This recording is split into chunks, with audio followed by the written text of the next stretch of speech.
أعوذ بالله من الشيطان الرجيم.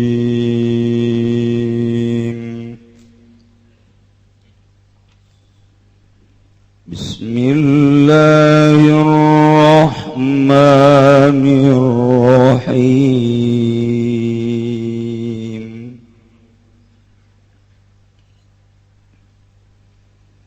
يا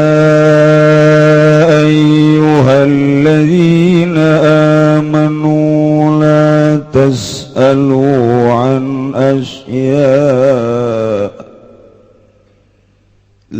تسألوا عن أشياء إن تبد لكم تسؤكم وإن تسألوا عنها حين ينزل القرآن تبد لكم عفى الله عنها والله غفور حليم. Wallahu a'lamu bimuradihi. Ya ayyuhalladzina amanu eling-eling ngake kang padang imankeun ya ladzina kabeh tasalu aja narakon sira kabeh an asya saking birang-birang perkara kang intubda lamun den lahirkeun ya asya tazhar tegese den lahirkeun ya asyalakum kadua sira kabeh tasukum maka bakal ngalakeun ya asya kuming sira kabeh lima fiha minal masyaqqati na barang kang tetep ing dalam asya minal masyaqqati nyatana saking masyaqqat. Wa intas alulan lamun badana rakon sira kabeh saking asyahi la yunazzalul Qur'an waktu den turun kenapa Qur'an fi zamanin Nabi tegese ing dalam zaman Kangjeng Nabi sallallahu alaihi wasallam tumdalakum maka bakal den lahirkeun ya asyalakum kadu sira kabeh almana utemana iku idza sa'altum anasya tatkala narakon sira kabeh saking birang-birang perkara fi zamanihi dalam zaman Kangjeng Nabi yunazzalul Qur'an bi ibdaiha maka den turunkeun apa Qur'an kalawan ngalahirkeun asya wa madda abdahalan temang-samang lan kapan samang-samang ngalahirkeun ya Qur'an ing asya saat maka ngalakeun ya asya kumin sira kabeh fala tasalu anha maka aja narakon sira kabeh ana saking asya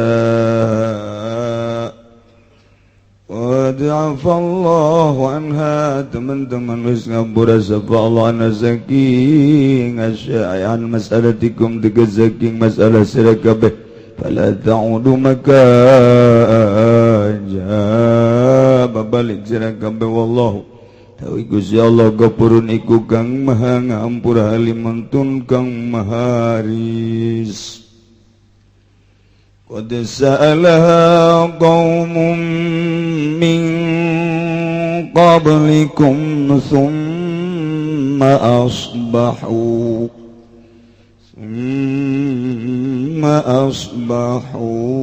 biha kafirin.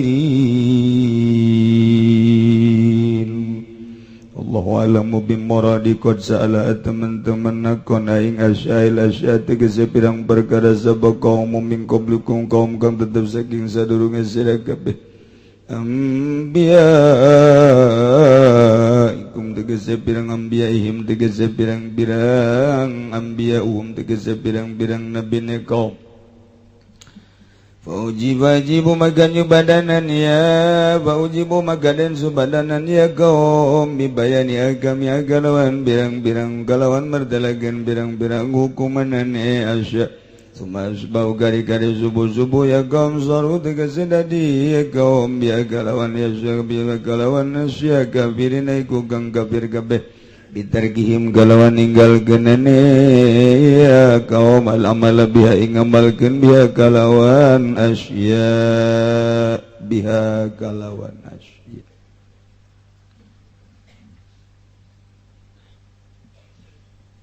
kamari cek Gusti Allah ma'alar rasuli illal balagh, nyampaikan risalah, nyampaikan syariat.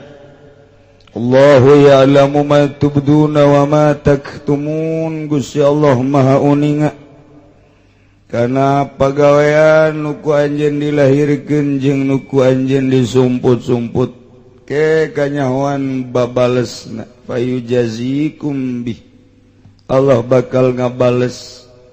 Nu bagus dibales surga, nu goreng dibales neraka. Kitulah janji Gusti Allah subhanahu wa ta'ala. Tinggal hati-hati urang. Dituluykeun kul bejakeun ku anjeun Muhammad, la yastawil khabith wa thayyib. Ta'akur khabith jeung thayyib. Naon khabith di tafsiran al-haram, naon thayyib di tafsiran al-halal. Majaz berarti. Subihal haram bil khabith bijami'in nufur atawa bijamil gitu bijamin nufur fikulin. Sarupakeun haram kana khabis. Khabis masalah mereget najis.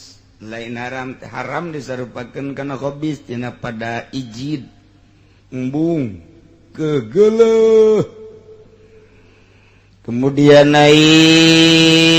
thayyib teh halal teh disarupakeun kana thayyib. Subhal halal bil thayyib bijamil halawa fikulin. Gitu cek ahli bayan. Dukiral musyabah bewajibal musyabah lasabil isyarat tasatah. Itulah jadi bahasana luar biasa. Gusti Allah nyampaikan cukup dengan dua bahasa khabis jeung thayyib, tapi ternyata ambalaya di kehidupan gua.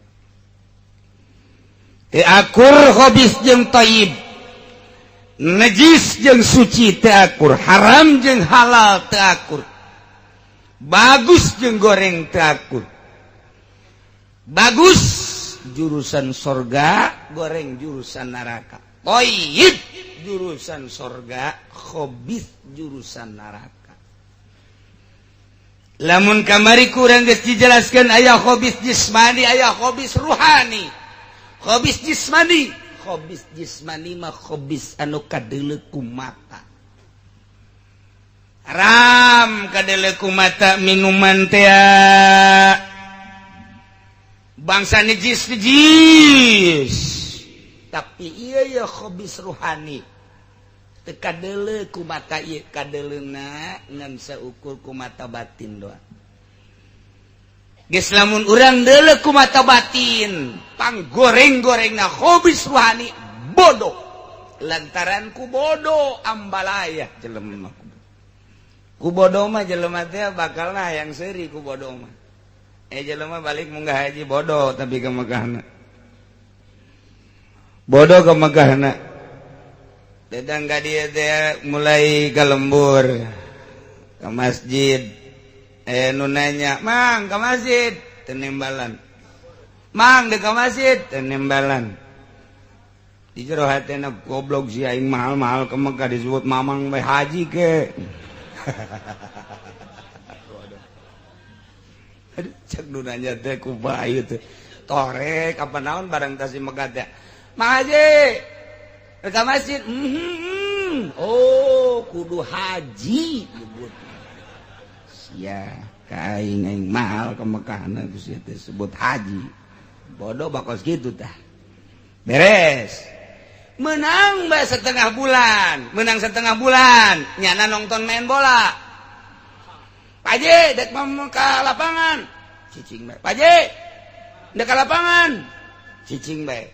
Goblok sia, ke lapangan haji-haji, mamang gitu.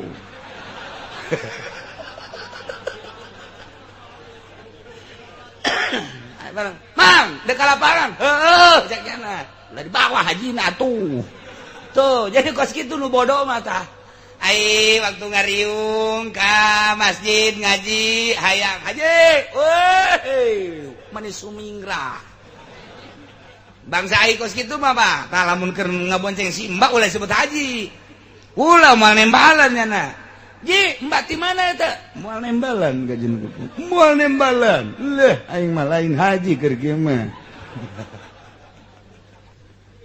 jadi aya musim-musimna usim itu bodoh itu hese jelema bodoh mah kos kiai bodoh aya usim-musimna tuh usim atut gatut kiai bodoh tuh anu kos kitu ngaran hobis di jero hatena teh hobis deleukeun hobis ruhani mah leuwih bahaya tibatan hobis jasmani mun kamari urang nyaritakeun awak urang katempelan ku najis bisa dikumbah beres baju urang katempelan ku tai kumbah beres baju urang katenteban ku bangsa minuman kumbah beres tapi hobis ruhani mantak di dina diteruskeun ge la yastawil khabis wa thayyib walau a'jabaka kasratul khabis khususna ka Kangjeng Nabi Muhammad sampaikeun teu akur kitu khabis jeung thayyib teh walau aja baka sanajan ngaherankeun ngahebatkeun ngagetkeun ngabitakeun ka anjeun khususna Muhammad umumna ka umatna kasratul khabis lobana khabis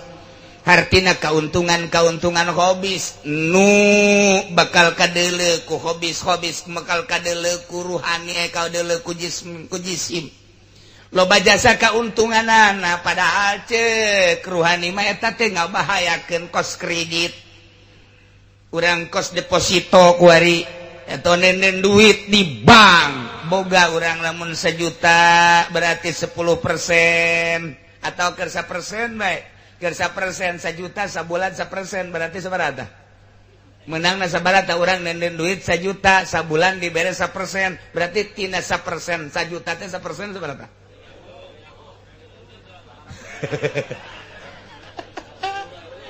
ngabarohong gitu nyaho nyawa sih ya jadi 10.000 sabulan lagi mun satahun berarti sebenarnya 120.000 eta 1 juta mun urang nenden 10 juta mun urang nenden 100 juta teh kabita amat dumandak loba jasa jelema maning ditenden bae di bank cukup ngadahar taina ge guari ge di dieu kulanya hojasa ye anu nenden duit di bank nu dicekelan ditenden bae duitna di bank taina doang dicokotan bae aya urang Jati aya 2 nyaho urang Cikupa aya 2 beneran kok lain lalagan nyaho jasa bae pokona mah nya boga duit di bank malah pegawai bank tadina ge tundun kunyana dicokotan bae taina ya Allah kayu kakula sasalaman sok merena mah 5.000 tapi nang ngadoa kula nang ngadoa aing teh hayang dibere ku sia engke mah mulah sia mere ka aing mah teu hayang teu kudu dibere ku sia aing mah duit kos kitu mah teu hayang jejenis najis engke mah disoekeun di hareupeunana aing mah beneran lain lalagaan lamun disoekeun ulah kasinggung sia nya ulah mere geus ka aing mah kos kitu mah ulah cak aing ulah awas ya tah urang Cikupa ulah tah duaan tah urang Jati ulah beneran aing mah lalagaan leuy seuri sia goblok meureun aing nyaho jasa ngan aing izin bae kanyana ngahargaan ulah mere ge 3 gede 5.000 aing mah teu hayang lain lalagaan ulah mere sia ngaji bae geus di dieu ngaji bae geus teu dipake geus sabodo sia geus ngaji sorban mah gede teh jelema puisan saeutik emang aing teh nyaho jasa masyaallah nyaho jasa di Tangerang aya wajar apa bener bae emang bener aing embung jasa heran hate teh embung ge lain lalagaan deuk naon deui itu deuk naon deui ieu deuk naon deui mah kieu atuh sia nya abah ka imah aing kue loba di main ayo deuk naon deui sia ayo kendaraan aing boga lo jore-jore ge duit atuh loba ge sarua bae ngan dileungeun batur bae heulanan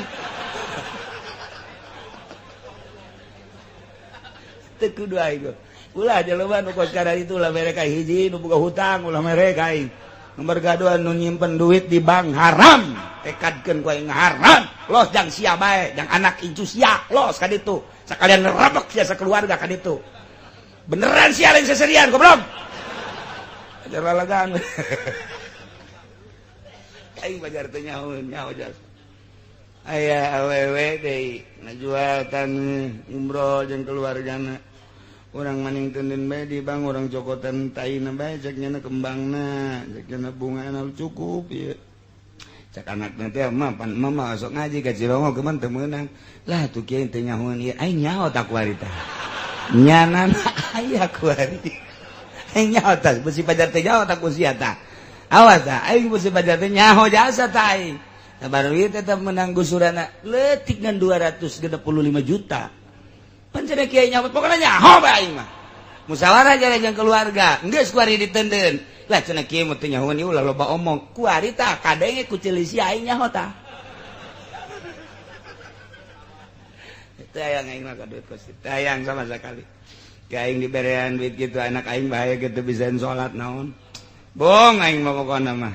Hayang we engke sia paeh rasakeun ku sia ya Allah hobis ji cenah ieu bungah jasa bagus jasa urang teu kudu gawe diteundeun di bank duitna ngocor walau ajabaka kasratul hobis sanajan ngabitakeun lobana hobis ceuk mata zahir mah untungna gede tapi ceuk mata batin mah sia moal boga saada bahaya sia paeh dibeuleung sia dipanggang deuleu ku sia tukang sate ngerecek teh sate tah awak sia teh bakal disate kos kitu deuleu sia ka tukang sate meuli emang aing mah cicingna ge di tukang sate cek dina ngajina ge bari ngaji bari deuleu ku sia tah sate ulah dibeli di dahar bayangkeun diri sia be eta sate dibulak-balik ngerecek amat seungit ka ambeuna berduit sate izin lain kitu tolol awak sia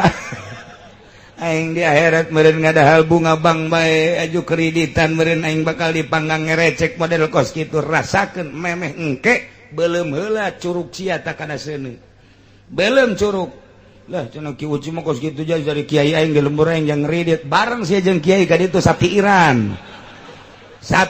sia jeung kiai eta lah jajan cek nyana ge boga dalil leg-leg dalil kunyana bikeun ka sia leg-legan dalil Masya Allah ku buangkawarah ting teh si otak kiai tolol jasa kalau ke sia ieu mah lain ka kiai bareng jeung kiaina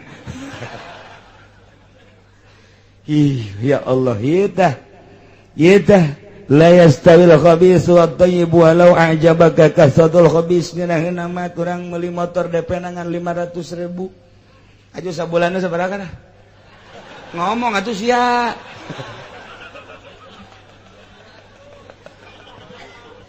tergantung meureun kumaha panjang jeung pendekna bae anu 300 anu 500 nya tuh kan eta teh ngeunaheun jasa 500 karituna 300 anu 500 eta kabita jasa aju karituna boga motor cek zahir mah walau a'jabaka kasatul khabis sanajan ngabitakeun ka anjeun lobana khabis tapi ceuk ruhani bahaya gede jas wayahna bersihan naudzubillah min dzalik atuh umur mun urang minggu hareup maot misalnya dipanjangkeun bae heula minggu hareup atau bulan hareup ieu hutang kreditna lain jihad hutangna jihad haram mu deposito teh dan lain sebagainya Masya Allah nu mantak cek di dieu ge fattakullah sing sieun maneh ka Allah rempan kade tinggalkan hobis ya ulil albab nu barogah hate nu sampurna tapi bahasana ge ya ulil albab bagi jelema nu ninggalkeun kredit bagi jelema nu ninggalkeun bunga bank bagi jelema nu ninggalkeun haram-haram ieu adalah jelema ulil albab ngabogaan otak anu sampurna lamun jelema ngridit walaupun kiai berarti teu boga otak anu sampurna bahasana ge ya ulil albab masyaallah lamun aya jelema ngredit teu boga otak teh cek Allah sanajan pinter di bidang ekonominya teu boga otak sanajan nyare boga bintang tinggal bintang leg-leg ku sia bintang teu boga otak lain cak urang lain cak manusia cak Allah sia otak teh digunakeun ka aing teu boga otak sia lain ulil albab zaman nu geus kitu ulil albab mah ijid cak kumaha ijidna kana najis urang neuleuh najis teh hayang neuleuh tai teh hayang eta teh watak anu sampurna lamun aya jelema lah harapan ku najis embungan sampurna watakna berarti nah ketika berhadapan jeung khabis ruhani embungan ulil albab sampurna teh kunaon aya kana najis mah nyana merengkad giliran kana najis anu kos karar itu bagian ruhani teu aya merengkad teu boga albab teh nu kos kitu ngaran jelema bodoh bae cak Allah bodoh tah ieu ku ari mah urang mah ulah sa Indonesia heulanan komo sadunia mah Satangerang bae heulanan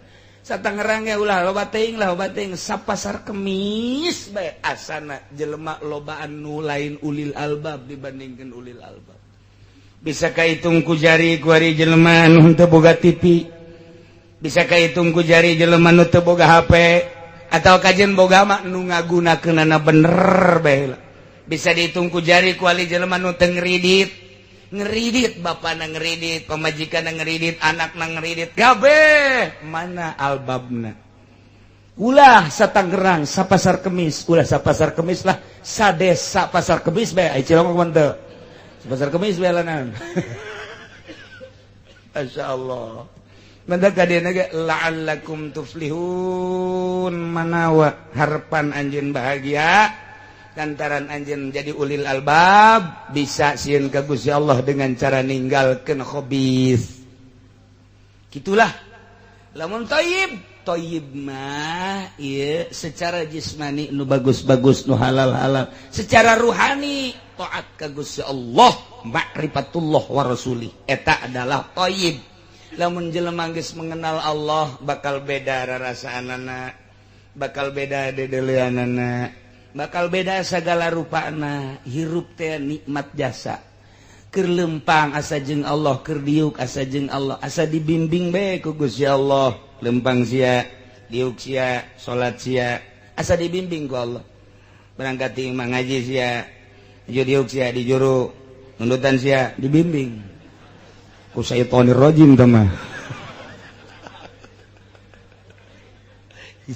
di jero hati urang teh aya dua wakil cek Imam Ghazali teh mah dina Minhajul Abidin aya dua hiji malaikat hiji setan dua di hati urang teh numpakan hati urang teh dua hiji malaikat nomor kedua setan kapoe minggu teh da subuh cek malaikat teh cek malaikat ngaji ka cilongok ngaji cek setan ulah cek malaikat ngaji urang menang setan hore hidup nomor 1 nomor 1 nomor 2 menang aing cek malaikat geus ngaji eleh tah setan eleh datang ka dieu ka ngajina teh cicingna ulah di majelis ulah di majelis cek malaikat di majelis bae aman ulah hese ngarokok hese di majelis mah ulah lah mending di luar bae berantem tah ajakan antara malaikat jeung setan nyana diukna di luar menang aing cek setan cek malaikat geus kajen tapi ku aing diamankeun cenah di luar ge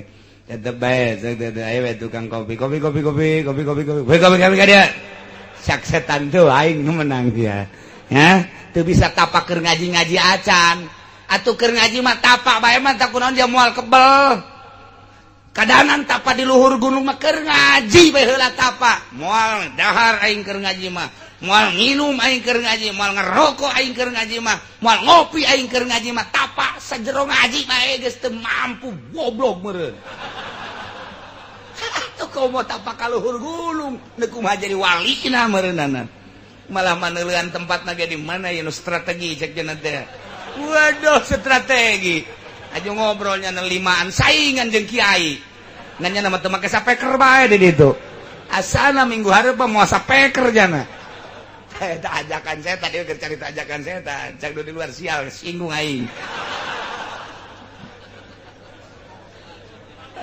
keur carita ajakan setan ngaji mah ngaji tah gitu tapi tetap sanajan di luar ge teh aing mah di luar ge selendaran di jero teh semahi jadi aing mah di luar ngopi moal aing ngarokok moal cek babaturan emang pelit ieu tah mah beresna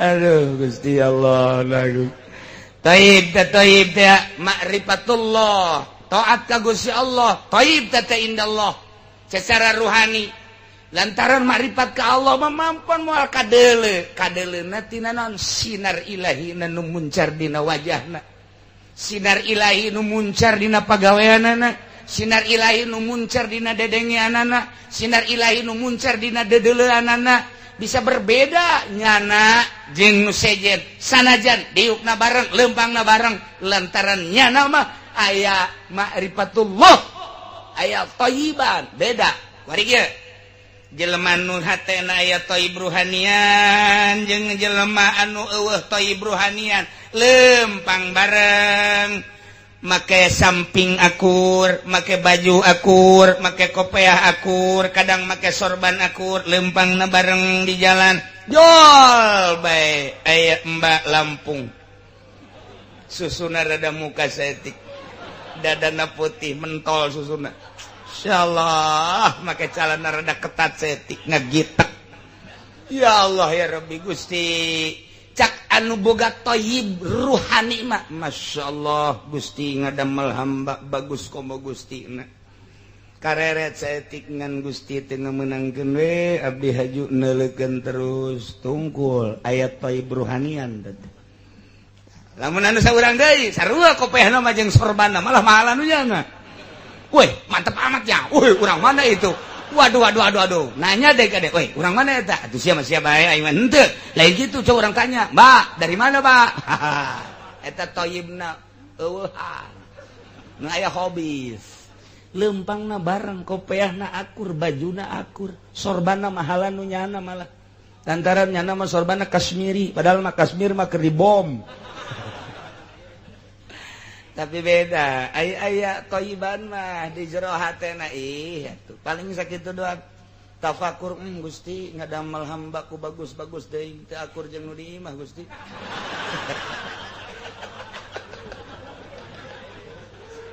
di imah mah irungna kurang mancung jeung rada hideung lain teh sebenarnya mah leteng we nu sebenarnya mah tafakur tah kos kita ya thayyiban Gusti sarua bae jerona mah teh kitu kan balikeun we cara Sayyidina Ali da akur bae jerona mah kitu sakumaha kamari bae Abu Nawas apem nu beureum hideung akur bae je rasana mah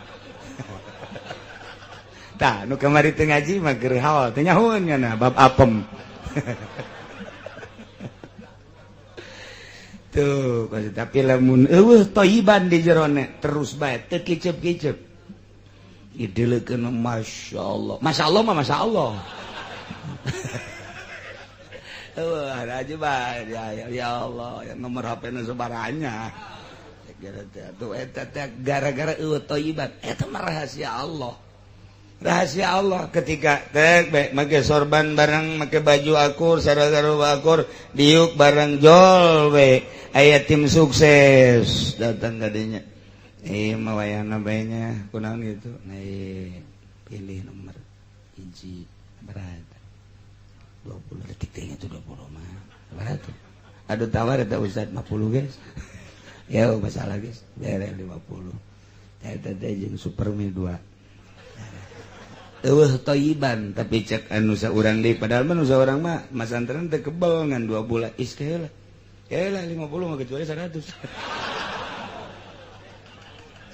tarolol kabeh tapi lamun aya thayyib ruhanian lain teh kula mah urusan milih mah kumaha kula bae demokrasi ya urusan kos kitu ke hanas dicokot tapi hanas kula ke di akhirat teh ayaan thayyib ruhanian jadi kadeuleu ku urang setiap langkah-langkah urang setiap langkah-langkah manusia kadeuleu aya thayyib ruhanian apa datang ka mana ma'rifatullahna datang ke mana sieun ka Allahna datang ke mana cinta ka Allahna bakal kadeuleu dina gerakna Allahna moal kadeuleu tapi sifatan nama kadeuleu ku urang tapi asma nama kadeuleu ku urang aizat Gusti Allah nama moal kadeuleu la tudrikul absar wa huwa yudrikul absar moal kadeuleu zat Allah nama tapi dina af'alna Allah tajalli dina af'alna dina af'al hambana Allah tajalli dina sifat anu nganci ka hambana bakal kadeule tata sifatan Gusti Allah di hiji jelema bakal kadeule sifatan Gusti Allah di hiji jelema bakal kadeule asma Allah di hiji jelema geus urang didelekeun we kiai ge teu saleretan doang lain kiai Allah kajahoan jasa kanyahoan wani sumpah kajen kukumaha ge di mana kanyahoanna tina langkah-langkah sebab dina langkah eta aya asma jeung sifat Allah kaharti asma jeung sifat bakal kaharti zat Allah panjang geus dongeng ka ditu mah ngan saleretan lain kiai Allah lain ulama ul akhirat ieu keur carita ulama kitu kene pamarentah lain pamarentah akhirat ieu mah pamarentah bajingan ieu mah kadeuleu dina langkah-langkah sebab didinya ditajalikeun tah eta teh qaibna ruhani katempo kulantaran jelema lamun seungit resep ruhani ge lamun kanu seungit resep ngan ruhani moal bisa nebak lamun teu seungit deui ruhani nu seungit bakal bisa nebak kana ruhani nu seungit deui kitulah ruhani mah nyambung jeung ruhani deui urang bae kenalan jeung Sarwiti di Cikupa sanggeus da kenalan rada dikenyatkeun saeutik muantah datang ka ibah kieu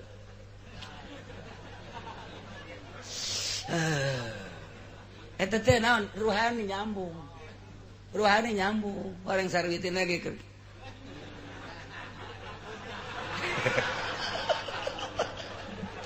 ruhani Sarwiti jeung kieu keur nyambung eta keur masalah khobisan tah mah tapi kan nyambung nu thayyib ge sarua bae ieu ahli Allah bakal nyambung bae sebab kaambe ruhani ieu ngambe ka ruhani nu itu mantep ke skalana deket jeung jauhna bakal ngambe bae ruhani ahli Allah jeung ahli Allah de nyambung bae la yariful wali illal wali nah ieu mah keur carita fattaqullah kudu sarieun maraneh kabeh ka Allah ninggalkeun atuh hobis teh latar belakang ninggalkeun hobis teh kudu sieun ka Allah ulah sieun ka manusia ya jelema teu maling tapi sieun ka polisi eta mah lain fattaqullah lain ulil albab blod tah mah dideulean wae gunyana jeung baturna pan tadi cokot polisi ulah baka ke polisi eueuh cokot eta pepantalan tama lain sieun ka Allah mantap cak deui ge fattaqullah fi tarkihi sieun ka Allah dina ninggalkeun ulah sieun ka manusia aya kiai disogok moal aing mah tuh aya aing mah kulantaran aya masyarakat da didinya lain ka Allah berarti masyarakat da ge bacicing oh itu ulah mau malu sari sogok-sogok itu ceknya nanti lantaran aya masyarakat mergitu masyarakat na indit abdi mah bade pamit mangga tuh mana tadi sogokan gede tah lain fattaqullah nu mantak ka Allah mah dek berang dek penting dek aya jelema dek eueuh stabil bae Allah hiji nu dipake kasieun jeung pake kacinta hiji Allah mantep teu di mana teu jeung saha hiji bae Allah dibimbing ke bakal ku Gusti Allah lamun geus boga perasaan dibimbing ku Gusti Allah eueuh nu dideuleu sasaha hiji bae Allah antaran sieun ka nyana ge bakal modar ieu geus hiji Allah mantep keur ngaji mah bener-bener ska Allah bae geus pokona balik bae ka ieu aya bae tim sukses Allah leungit malah ditunda Allah tunda lah sagedengnya urang deuk anu nyogok dicokot teh lohnya Gusti Allah ya sejasa ya ulil albab la'allakum tuflihun dengan harapan bahagia fid dunya wal akhirah ya ayyuhalladzina amanu la tas'alu an asya'a in tubdalakum ya ayyuhalladzina amanu eling-eling jelema nu ariman la tasalu an asya ulah nararanya maraneh kabeh tina berbagai perkara nu intub dalamun dilahirkeun dijelaskeun tuzar lakum karajen kabeh eta perkara tasukum bakal ngagorengkeun bakal ngarewaskeun bakal ngaijikeun karajen kabeh lantaran dina eta perkara teh aya kamasyakatan aya kabeuratan ieu mah kieu Kangjeng Nabi pidato ceramah khutbah cek Kangjeng Nabi saluni sok geranaranya maraneh kabeh ka kaula. Wallah demi Allah idza sa'altum di mana arajeun naranya ka kaula dina berbagai perkara. Nah, ku kaula bakal dijawab madum tu fi maqami hadza. Akhbartukum madum tu fi maqami hadza. Kula bakal nyaritakeun ka anjeun selama kula aya di dieu. Idinya langsung aya sahabat anu nangtung jelema baduy, nangtung nanya ka Kangjeng Nabi. Cek eta jelema, "Man Nabi ya Rasulullah?" "Saha Bapak abdi ya Rasul, coba lamun bener-bener Tuan Rasul." "Abuka Hudzafah, Bapak maneh Hudzafah." "Ya bener cenah teh Muhammad. Teu nyahueun ge ka Bapak aing tapi nyaho." Denu saurang nanya, "Ya Rasulullah. Rasulullah, ayeuna di mana makani? Tempat abdi engke di mana?" Kangjeng Nabi, neraka maneh mah." Langsung tungkul. Jadi kos sekarang ieu cenah nanya urang. Nu nanya deui, "Di mana tempat Bapak abdi nu geus maot?" Kangjeng Nabi, "Bapak maneh di kuburna di anu, kemudian kuari keur disiksa, engke jaga bakal ka neraka." Kideug kabeh. Mantak Sayyidina Umar langsung menangtung. "Raditu billahi robba wa bil islami dina wa bi Muhammadin nabiyya wa rasula." Lantaran ieu ditanya naon bae ngajawab, ditanya naon bae nyaeun. Karena hal-hal anu gaib bae nyaeun. Waduh lain luar biasa cek Sayyidina Umar. "Raditu billahi robba wa bil islami dina wa bi Muhammadin nabiyya wa rasula." Sayyidina Umar cek Kangjeng Nabi, "Ijlis ya Umar, ijlis." Sayyidina Umar geus teu katahan ku cinta-cinta ka Kangjeng Nabi. Ditanya naon bae kos itu. Jawab Kangjeng Nabi. Pelebah pas Kangjeng Nabi khutbah diteruskan cek Kangjeng Nabi, "Innallaha farrada alaikumul hajja fahujju." Saenyana Gusti Allah geus mardukeun ka aranjeun kabeh mung haji. Heuh, gara marungga haji maraneh kabeh. Aya nu nangtung sahabat, "Aku lamin ya Rasulullah.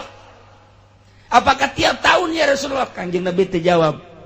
"Aku lamin ya Rasulullah." Kangjeng Nabi teu jawab. Sakali deui, "Aku lamin ya Rasulullah. Apakah ulah tahun?" Cicing Kangjeng Rasul. Cek Kangjeng Rasul lamun kukula dijawab niscaya ieu munggah haji kudu unggal tahun. Andai kata unggal tahun dipardukeunana atuh moal mampu maneh komo di Indonesia mah daftar ku ari 6 tahun ka hareup karek berangkat. Daftar ku ari 7 tahun karek berangkat sedengkeun dituntut kudu unggal tahun. Bahaya. Kata Kangjeng Nabi langsung teu jawab. Turunlah ayat, "Ya ayyuhalladzina amanu wahai jelema nu ariman la tasalu an asya ulah sok naranya maneh tina berbagai perkara nu lamun dilahirkeun dijelaskeun ka aranjeun kabeh bakal ngamurengkeun tasukum ngagorengkeun ka anjeun ngabahayakeun ka anjeun lantaran jawaban-jawabanana loba nu katengenahkeun." Kuari bae ge nanya ka kiai kumaha eta teh ngeridit teh meunang apa henteu? Henteu. Ngerenyad. Sakitu ngeunah-ngeunahna ngeridit.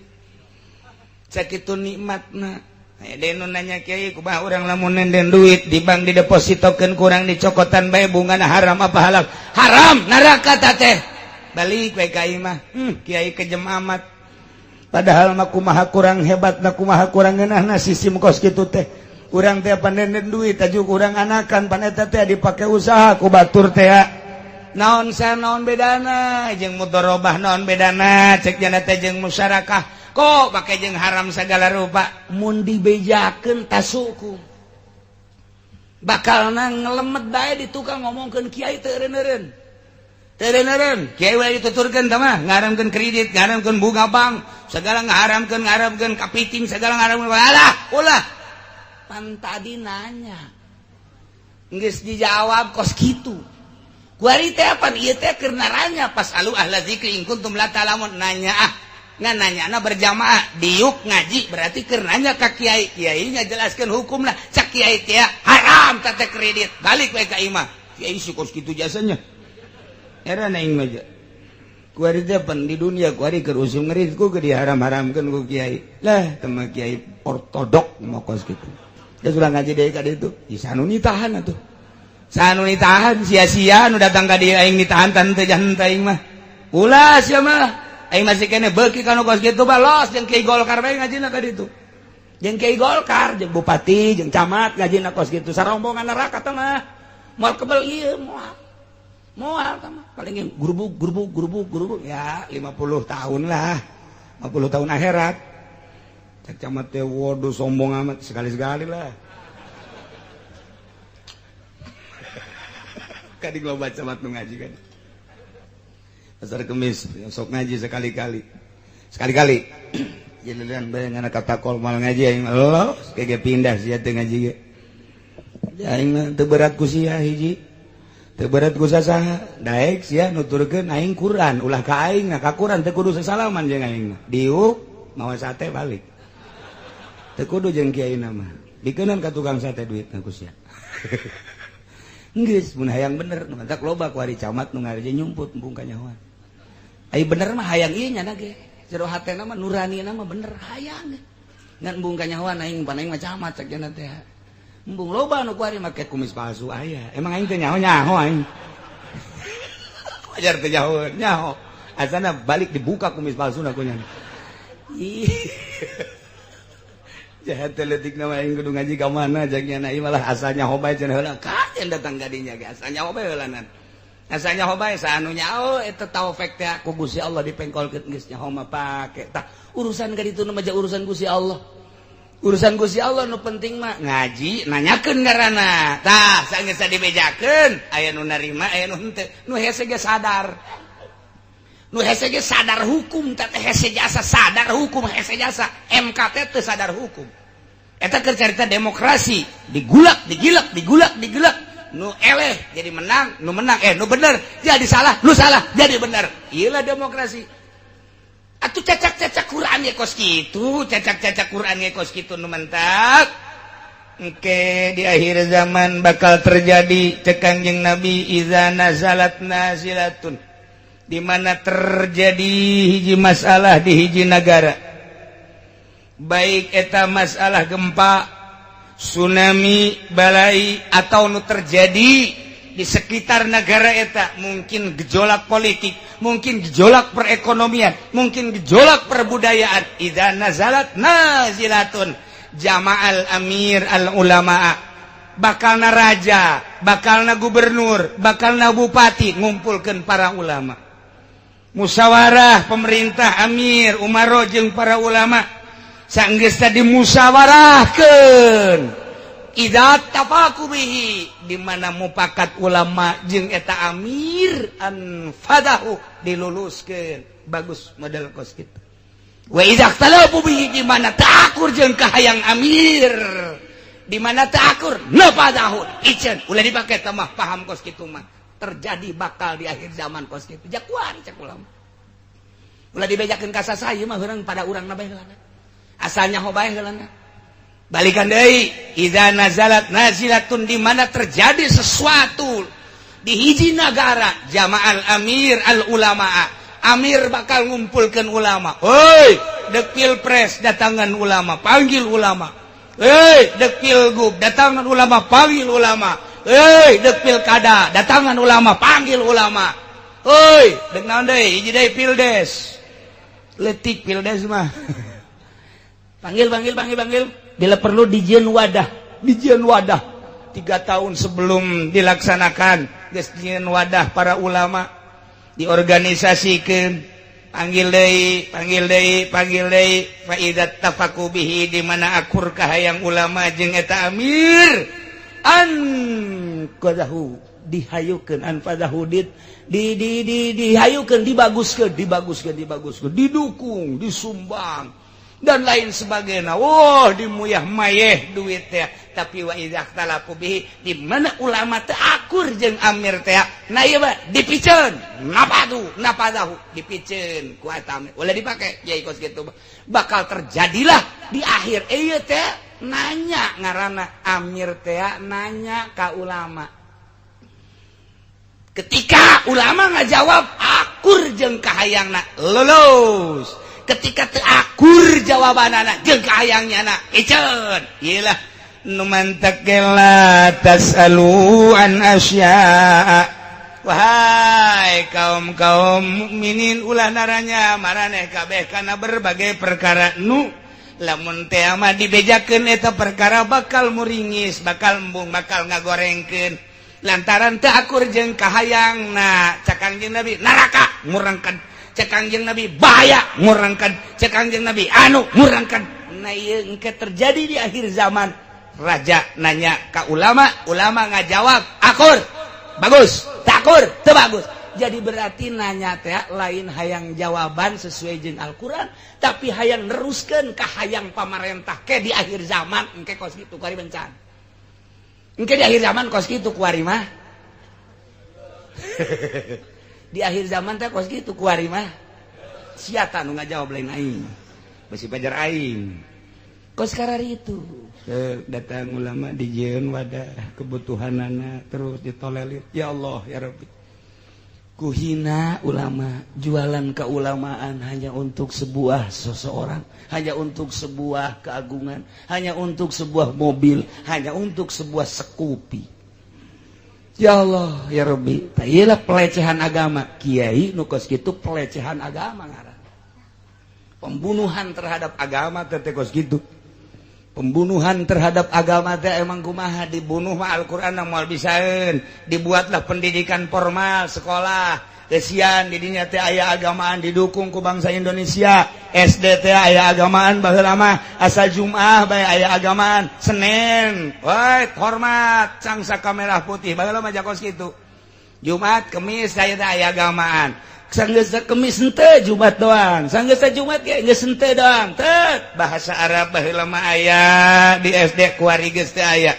Berarti dibunuh teh agama teh. Kuari diwajibkeun bahasa Inggris. Encan lahir geus kudu nyebut yes.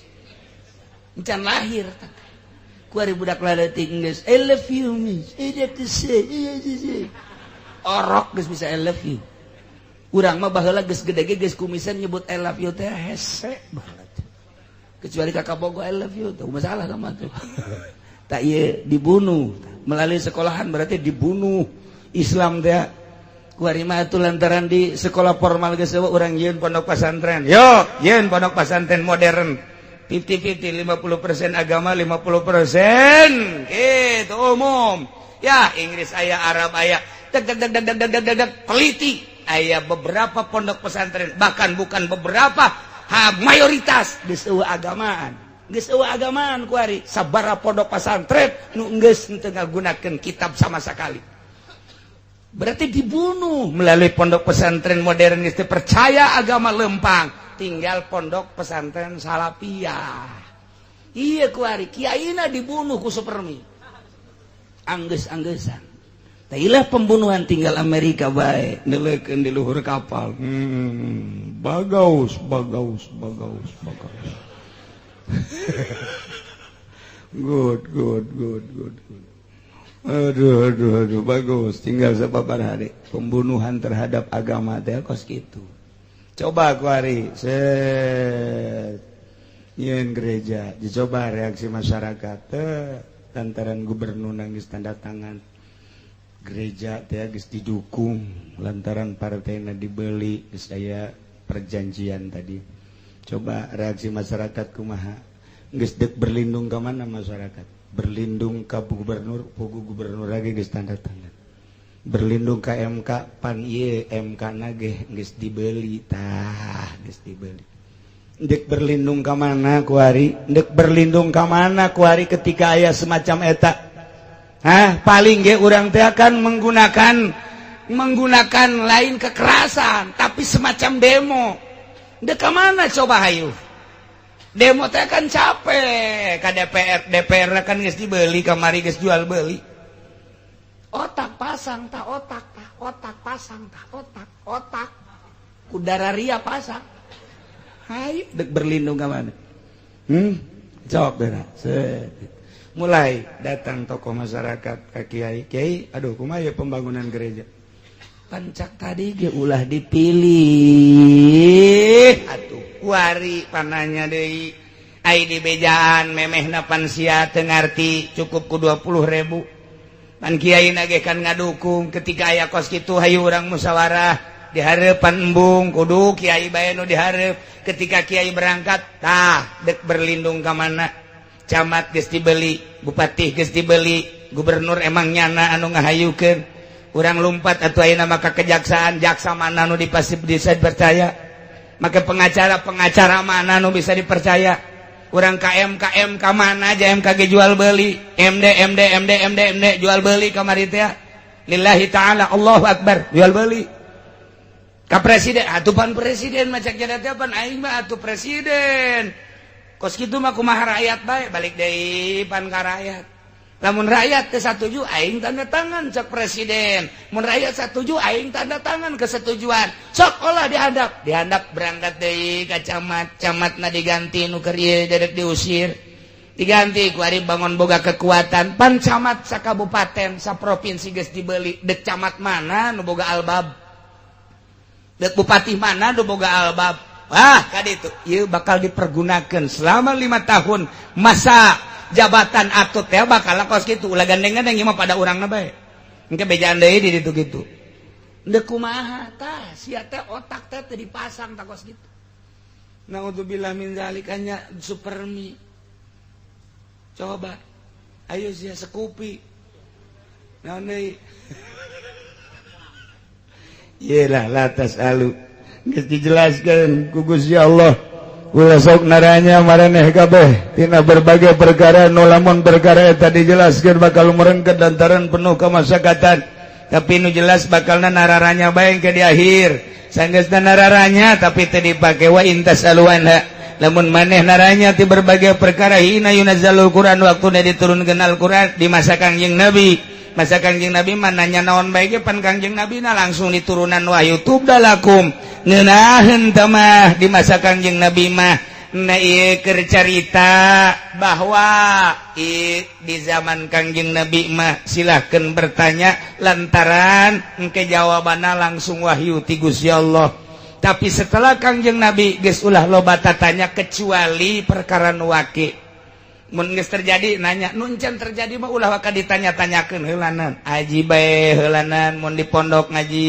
heulanan mun di nagara raji heulanan nu nyahona nu ngararaji we hungkul kekeus terjadi aya hiji perkara kakarak dimusyawarahkeun mestina kitu teu meunang waka dijawab lantaran murengked engke kabelah dituna kitulah fala tasaluanna qadafallahu anha Allah geus ngahampura tina pertanyaan anjeun anu geus makeun bae pala taudulah balik deui wallahu ghafurun halim Gusti Allah maha ghafur maha halim ye ku Gusti Allah dibere sinonim qad sa'alaha qaumum min qablikum nyata naranya ka para nabi kaum memeh aranjeun kabeh aju disubadadan ku dabina tapi setelah disubadadan summa asbahu biha kafirin umat Kangjeng Nabi Musa naranya ka Kangjeng Nabi Musa umat Kangjeng Nabi Isa naranya ka Kangjeng Nabi Isa umat Kangjeng Nabi Soleh naranya ka Kangjeng Nabi Soleh di zaman Kangjeng Nabi Soleh naranya tentang onta ku Kangjeng Nabi Soleh dibejakeun onta di mana aya eta teh ulah di harubiru ulah dirusak tapi ternyata paqaruha dipencit pan eta nanya ongko dibejakeun ongko ku Kangjeng Nabi Soleh dirusak ongko coba ayo coba ketika nanya ka Kangjeng Nabi Isa tentang Maidah ku Kangjeng Nabi Isa dibuktikan tapi pan begitu dibuktikan endahan kalalapir umat Kangjeng Nabi Isa bahkan Kangjeng Nabi Isa nagedek dibunuh naranya ka Kangjeng Nabi Musa Kangjeng Nabi Musa mah dipentana teh lain lalagaan hayang neuleuh pangeran jahrotan hayang kadeuleuh ku mata ku Kangjeng Nabi Isa diparepeh disapih melalui sifat-sifat jeung melalui asma-asma Allah tapi tetap baik kahartieun ama begitu dibejakeun kafir umat-umat tu baheula naranya ka nabina begitu dibejakeun ujungna kafir umat tu baheula naranya umat Kangjeng Nabi Musa umat Kangjeng Nabi Soleh umat Kangjeng Nabi Isa termasuk umat urang umat Kangjeng Nabi Muhammad sallallahu alaihi wasallam naros ka Kangjeng Nabi tapi ketika teu akur jeung hatena kalalapir tai contoh bahwa lain di umat anjeun bae Muhammad umat nubarah heula naranya, tapi setelah dibejakeun summa asbahu biha kafirin, ujung-ujungna maranehanana teu percaya kalalafir. Tah ieu teh bakal dilanjut ku umat Kangjeng Nabi urang. Kangjeng Nabi dipundhut ku Gusti Karofiqil A'la, kemudian dilanjut ku para sahabat, di sahabat dilanjut ku para tabiin, masa sahabat jeung masa tabiin, masa atba tabiin geus selesai runtuh geus.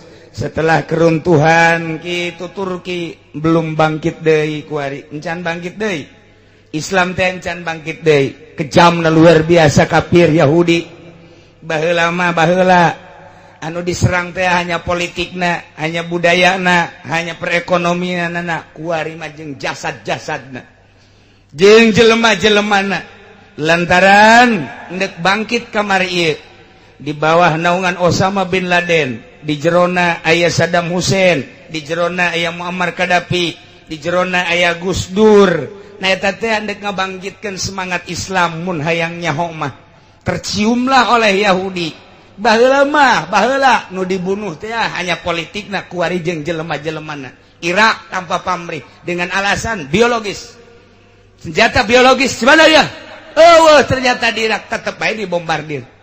Aya dibombardir, dibombardir. Sarua bae, sebab lawan ndek ngabunuh Saddam na ieu mah. Sebab Saddam teh ndek ngebangkitkeun Islam. Libya dek kumaha ge? Libya Muammarna ieu teh anu ndek dibunuh teh lantaran nyana ndek ngebangkitkeun Islam. Osama anu ndek dibunuh triliunan dolar ajeun teuing. Lantaran nyana nu kaluhurkeun Islam, geus tokoh-tokoh Islam nu dibunuh tinggal hiji deui Rajet. Iran tinggal hiji deui, kuari keur dimain bolakeun bae. Tek dek hubungan jeung saha. Tuh di Indonesia Gus Dur sangat ditakuti dengan bendera demokrasi, padahal di jerona main untuk membangkitkan Islam. Ngan bangsa Indonesia teu paham. Boro-boro politikus dan kiai nage teu paham, hanya beberapa gerintil nu paham dengan bahasa demokrasi, padahal nyana ngasupkeun ar-ra'iyah. Ha eta teh nu kunyana dipidato-pidatokeun teh. Nya nu nya aku japakeun keur pidato begitu pengangkatan presiden, deuleukeun pidatona dengekeun mun kiai nu jeli nyaritakeun kitu jalbul masoleh wa darul mafasid, pidatona teh eta berarti dek ngagunakeun hukum Islam dengan bahasa demokrasi. Kacium ku Amerika bunuh karakter Gus Dur melalui Amin Rais, oyagkeun keluar lengser pundut ku Gusti Allah. Saat ieu negara mana anu dek ngabangkitkeun Islam? Dele di Iran, dele di Pakistan apa aya? Dele di India apa aya? Dele di Irak apa aya? Dele di Saudi Arabia pangheulana di Talian, dele di Turki apa aya? Dele di Spanyol, Uzbekistan, Afghanistan. Dela di Indonesia mana? Hanya kira-kira doang kan orang. Di wadahan mah teu bisa, boro-boro dek kalawan Amerika, ngalawan pemerintahan sorangan anai urang geus mampu. Geus teu mampu, tah ieu Islam teh kuari teh keur bener-bener prihatin. Amul hazan urang teh di dunia kuari teh.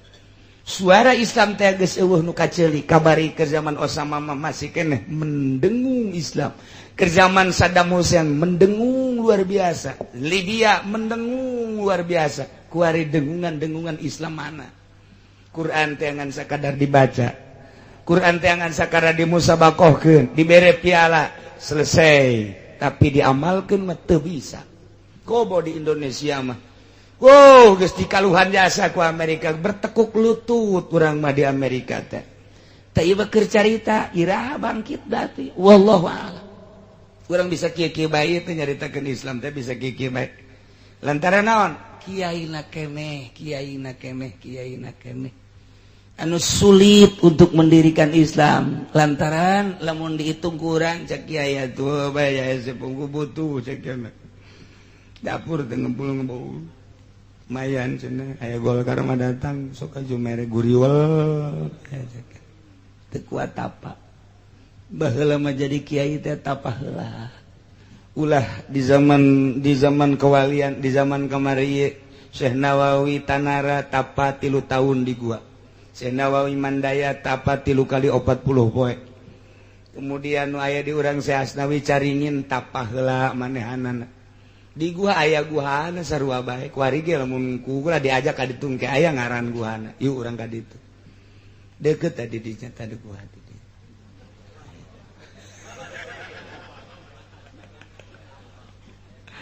tuh kiai teh tararapa baheula mah masyaallah numan teh ketika jadi kiai teh geus teu ngalirik setik-etik acan kana dunia lantaran geus tapa kuari mah memang diseja hayang jadi kiai teh hayang dimuliakeun hayang dibere nah ieu nu bahaya ge komo eta mah kiai modern mah emang geus rapi susunan ge siap nyen proposal geus lain kiai tuturkeun ieu keur carita Islam teh keur bener-bener terpuruk di dunia mentak lumayan aya Islam khuruj engkeuy-engkeuyan lain di urang bae di dunia eta teh nyana teh ka Afgan nyana teh ka Amerika Latin ka Amerika Tengah termasuk nyana ka Jerman termasuk ka Itali ka Roma eta Islam khuruj teh di urang teh kos kara itu engkeuy-engkeuyan masak di masjid masak deuleu kelas internasionalna salah apa henteu kiai ai salah henteu bener tante bener ge kurang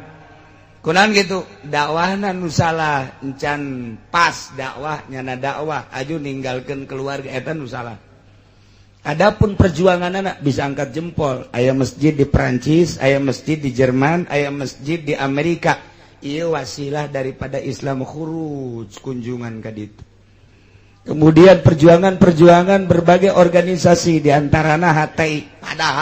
Padahal eta teh anak buah Amerika kene.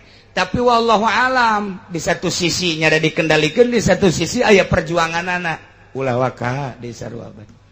Tapi kuari kurang diamati organisasi mana atuh nu keur berjuang. Al-Qaeda geus tumbang. NU kuari di kaluhan. Muhammadiyah geus sakikituna beh teu bisa keluar negeri jadu bisa keluar negeri mah NU di urang teh. Muhammadiyah mah teu bisa. NU teh bisa keluar negeri, NU teh lumayan sakitu. Tapi pan kuari geus di Australia. Gede malah matalina teh. Gede geus teu bisa. Secara internasional Al-Qaeda geus eueuh. Diteroriskeun kabeh kiai santri kabeh umat Islam ku Amerika. Kuari teh keur kos kieu kaayaan urang. Tapi orang nyaho nurani masyarakat bae itu sebenarnya nurani murni. Tapi kemurnian teh ketika naik bae kaluhur mentong. Nu tadi teh teh bae ieu mayoritas Islam dek yen gereja di dieu encan layak sebenarnya menyen gereja. Kurang teh kan diperjuangkeun dengan nurani kan lantaran urang teh ieu teh nyaho encan pas lingkungan dieu mentalah urang dukungan ka camatna geus dibeuli. Minta dukungan ke bupati teh pan geus tanda tangan leuwih ti heula. Minta dukungan ke gubernur, pan gubernur kamari ge dihayukeunana ku partainyana. Urang atuh ayeuna mah langsung bae hijrah ka ditu ka MK pan MK na ge geus ngasahkeun ka gubernur eta dibeuli atuh ompong MK. Dek lompat ka mana nurani urang henteu tersalurkeun. Ieu lah bangsa Indonesia. Lamun urang lamun nyaho berarti urang teh teu merdeka atuh anak kitu mah lantaran teu bisa nyalurkeun nurani urang. Bangsa Indonesia mayoritas Islam tapi dikungkung di jerona demokrasi. Nu demokrasina teu jelas kuari teh. Geus sabaraha abad urang demokrasi kos kieu bae. Na ieu mah sakadar ieu urang berpikir kajeun di negara demokrasi ge asal demokrasina nu bener. Tapi dek datang ke mana coba? Saha pamimpinna coba? Tah sakedeung deui urang bakal pilpres, kula geus boga calon. Geus boga kula calon, leutik kuru deui, bengek deui. Urang mana cenah ge? Urang Cilongok aya nek dicalonkeun. Teu tamat SD-na ge. Atuh naonan cenah? Ya urang nyen presiden di alam mimpi bae geus pokona mah. Nu tokoh kuari nu bakal presiden geus jakadele jasa kurang Prabowo. Kos kitu kaayaanan. Kemudian ayeuna Pello. Ingat ka Gus Dur Bev? Yes, sudah Pello cicigina. Eta. Kemudian atuh Wiranto, sosokna kan eta. Kemudian Abu Rizal, sosokna eta. Anu ku Amerika ku ada dititah jadi presiden di Indonesia ditekan Suryani. Wanita ditekan ku Amerika. Kamu harus jadi lantaran geus aya kieu jeung Amerika. Walaupun bagian sedangkan kan eta kena kasus lumpat ka ditu teh kapan eta teh kena kasus nyana teh titah turun ke Indonesia supaya jadi presiden tanggung jawab urang kabeh Ayo coba tak ada kos gitu. Sementara SBY hayang jadi presiden dia minta dukungan ke Kiai. Ayo coba mun teu presidena nu naik pabajikanana deuk jadi naon negara urang. Ulangan sakada nyaritakeun geus aya 10 anu sing kaliweur hayang jadi presiden teh di luhur. Sing kaliweur, sing suliweur teh sing kaliweur. Sia cicing bae de ongko. Sing suliweur atuh kitu. Sing kaliweur.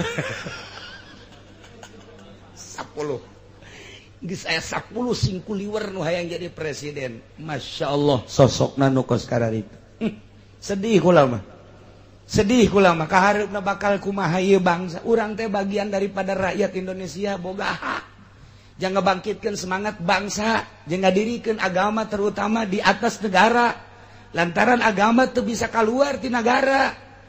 Teu bisa kaluar da kumaha ge, tapi contona tah sosokna nu kos kararitu Masya Allah. 10 sing kaliweur tah sing suliweur eta tekan Amerika Suryani harus jadi. Aduh luar biasa aya deui ku ari tokoh TNU nu dititah jadi presiden. Dititah ieu mah tokoh NU luar biasa profesional. Dititah tak ieu teh dititah teh murni apa henteu lantaran nu nitahna ge ieu teh politikus ulung deui. Sok sieun deui we di sarua bae deui. Colok irungna colok asal aya bae NU hadir di dinya ilu hadir ilu berkompetisi di Muhammadiyah geus aya kuari dicolok supaya naik hiji ti NU supaya aya naik hiji partaina geus dijelaskeun teh kuari dimasalahkeun PKB na ge nu mantak ieu ni Gus Dur nyieun deui eta tah jangan harapkeun seseorang anu bakal nempel ka partai ieu tapi pan ieu teh jelas gula bakal dibejakeun ada jelemana 10 sing suliweur nu tadi geus aya 7 tinggal 3 deui NU Muhammadiyah hiji deui urang Cilongok nu kuru nu bengek asana eta nu kaing dijadikeun lah pokona deuk kumaha ieu negara Masya Allah ieu mah jang bahan balik ka ieu mah berpikir deuk kumaha coba urang ayo jol bae Golkar. Assalamualaikum. Waalaikumsalam. Kiai keur naon? Teh keur kieu bae. Surat. Poe Senen mah nek anu silaturahmi ka di saha itu tokoh pengurus Golkar itu. Oh masalah. Kade nu meredit nu subaredit. Atuh kiai anu sabaraha. Pangabangunkeun pondok bae ceuk. Yang sabaraha tingkat kiai. Itu termasuk pada tingkat baik kuat jeung majelis mobil we hiji kecil tah mah guys dek berjuang tadi nama dek nanjerkeun agama presiden datang Golkar leeh hiji aya deui kiai nu teger didatangan deui ke ku petilu an petilu teh geus serangkai 2 didatangan deui ke ku Nasdem 3 datangan deui ku Hanura 4 datangan deuk mana ieu deuk mana Masya Allah taylah Indonesia teh kos kieu Gusti Allah kalang kituna ge kula mangan sakadar nyaritakeun sakadar rakyat leutik urang mah sakadar sakieu we hungkul ngan ngaharepkeun teh Indonesia teh tetep kos zaman Bung Karno gitu tapi iraha Dele tokoh-tokoh naja lain barodo nu sebenarnya mah jebolan teh jelendang Pentagon. Pentagon di mana emang? Itu tuh deket Cikupa. Di UCLA Universitas California. Jurusan California ge lain saya di Indonesia teh. Masya Allah. Loba jasa. Jebolan California, jebolan wah luar negeri tapi begitu datang ke Indonesia teu berdaya. Masya Allah. Ieu mah keur carita nurani bangsa teh sarua jeung kula kos kieu hayang boga pamimpin teh nu bisa mimpin rakyat. Urang bagian daripada rakyatna anu mengharapkan pemimpin urang dimulai kelas desa datang ke kelas RI 1 urang teh hayang neuleus semasa hidup urang Indonesia benar-benar milik bangsa Indonesia. Indonesia teh urang menikmati hirup di Indonesia. Indonesia teh kaya raya. Ulah digunakan ku batur bae atuh lamun pamimpinna kieu beta ieu mah sakedeung deui sakedeung geus aya nu kieu kula mah cenah nuturkeun kiai bae geus aya nu kitu tah Nah dijual sih suara aing ke ayo sih geus loba ya wah geus ngadengikeun bae partai ayo jualan jeung aing sia itu sarua aing jeung MD leuwih bahaya aing jeung MD tah ieu ku ari geus loba jasa ya murid-murid anu ngaraji di dia geus nuturkeun kiai bae kamari henteu sia